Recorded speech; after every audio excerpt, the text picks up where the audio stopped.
It's been nearly 2 weeks since this part of the Bay Area first saw extended power outages. Some people in places like this Saratoga neighborhood were without power for days, something still fresh in the minds of many homeowners. It was Tuesday through Thursday. Forecast was the power wouldn't be on until 10 o'clock that night.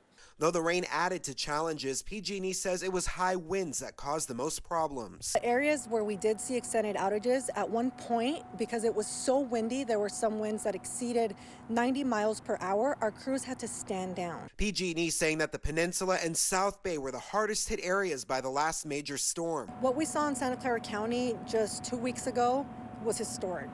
At one point, we had over 140,000 customers without power at over 400 outage locations. They're preparing for the areas to be hit just as hard again, in large part because the impacts of the many storms we've seen this year are still lingering. The soil not getting really a chance to dry, it is very likely that we'll see more trees falling, impacting our infrastructure and disrupting service. PG&E says they've removed more than 1,000 trees and are positioning crews in areas where getting access to damage may be difficult later on once the storm sets in.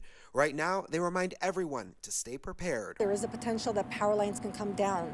Stay away from them, call 911 because they could be energized. If you're using a generator, ensure that it is properly installed in a well-ventilated area. Also, charge your phones ahead of time.